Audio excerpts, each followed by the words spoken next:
নমস্কার বন্ধুরা, আমি শ্রাবণী। আমি চলে এসেছি আরও একটি রেসিপি নিয়ে। চলো রেসিপিটি তাহলে একবার দেখে নিই। আজকে রেসিপি সাবুদানা খিচুড়ি বা সাবুর খিচুড়ি। আমরা যখন ব্রত করি বা উপোস করি তখন আমরা অনেক সময় সাবু মাখা খেয়ে থাকি। সেই উপোসের দিনে আমরা কিন্তু এইভাবে সাবুর খিচুড়ি বানিয়ে নিতে পারি।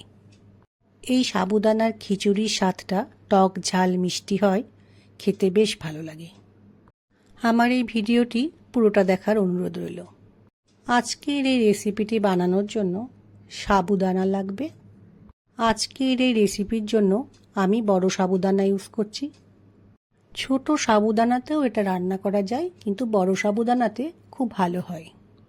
সাবুদানাকে খুব ভালো করে জল দিয়ে ধুয়ে নিয়ে অল্প পরিমাণ জল দিয়ে ঢেকে ভিজিয়ে রেখেছি। মোটা দানা সাবুদানা ঘন্টাখানেক ভিজিয়ে রাখার পর দেখো কি সুন্দর ঝরঝরে হয়ে গেছে। এই রকম ঝরঝরে সাবুদানা রাখতে হবে। খুব বেশি সাবু ভিজে গেলে খিচুড়িটা খেতে ভালো লাগে না। প্রথমে আমি কয়েকটা বাদামকে কড়াই একটু গরম করে নেব। বাদামগুলো একটু ভালো গরম করে নিয়ে ঠান্ডা করে নেব।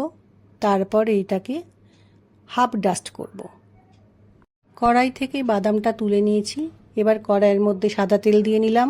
তেলটা একটু ভালো মতো গরম হয়ে গেলে আরও কিছু বাদাম দিয়ে এবার বাদামটা ভেজে নেব।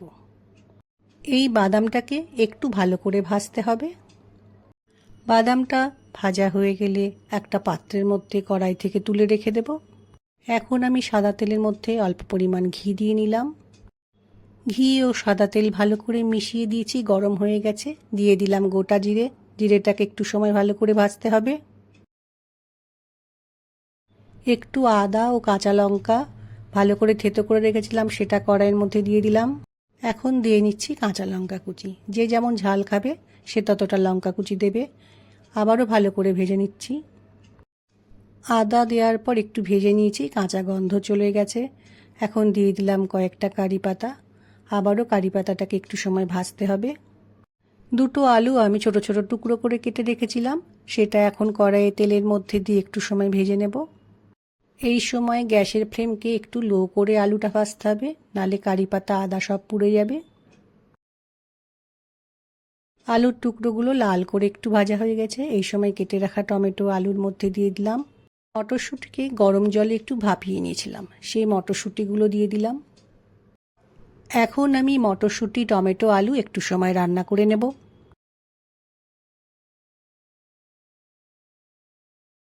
যে বাদামগুলোকে ভেজে রেখেছিলাম সেই বাদামগুলোকে কড়াইয়ের মধ্যে দিয়ে সব কিছুর সাথে ভালো করে আরও একবার মিশিয়ে নেব।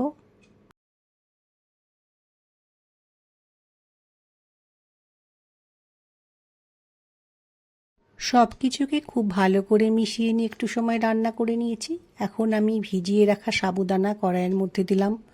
পরিমাণ মতো নুন দিলাম, পরিমাণ মতো গোলমরিচ গুঁড়ো দিলাম। তেল ছাড়া যে বাদামটা গরম করেছিলাম সেটা আমি পুরো পাউডার করিনি, গোটা গোটা রেখেছি। সেটা সাবুদানার মধ্যে দিয়ে খুব ভালো করে সব কিছু একবার মিশিয়ে নিচ্ছি। এখন আমি ওপর থেকে ছড়িয়ে দিলাম কিছুটা পরিমাণ চিনি, একটু লেবুর রস। আরও একবার ভালো করে সমস্ত কিছু সাবুদানার সাথে মিশিয়ে নেব।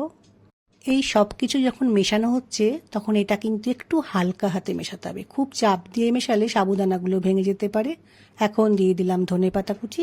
ধনেপাতা কুচিটা সাবুদানার সাথে আরও একবার ভালো করে মিশিয়ে নিতে হবে। এভাবে সাবুদানার খিচুড়ি বানালে খেতে কিন্তু অসাধারণ হয়। উপোসের দিনে বা ব্রেকফাস্টে বা ইভিনিং স্ন্যাক্সেও এরকম বানিয়ে খাওয়া যেতে পারে। সাবুদানাগুলো কিন্তু বেশ সুন্দর গোটা গোটা আছে, একটুও ভাঙেনি। আর কি সুন্দর ঝরঝরে হয়েছে। ঝালের জন্য লঙ্কার পরিমাণ আর টকের জন্য লেবুর পরিমাণ তোমরা তোমাদের নিজেদের মতো বাড়িয়ে কমিয়ে নিতেই পারো। সাবুদানার খিচুড়ি রেসিপিটি আমার তৈরি হয়ে গেছে। রান্নাটাকে ঠান্ডা করে নিয়ে আমি একটা পাত্রের মধ্যে পরিবেশন করে নিয়েছি। সামনে বৃহস্পতিবারে ঝুলন পূর্ণিমা। পূর্ণিমার দিন অনেকেই উপোস রাখে, আবার অনেকে ভাত জাতীয় জিনিস খাবার খান না। সেদিনও এই রেসিপিটি বানিয়ে নিয়ে খাওয়া যেতে পারে। আশা রাখছি আজকের এই রেসিপিটি অনেকের ভালো লাগবে। আমার আজকের রেসিপি ভালো লাগলে লাইক, শেয়ার ও সাবস্ক্রাইব করো। ভিডিওটি দেখার জন্য ধন্যবাদ। ভিডিওটি আজ এখানেই শেষ করছি। ফিরে আসছি আরও একটি রেসিপি নিয়ে।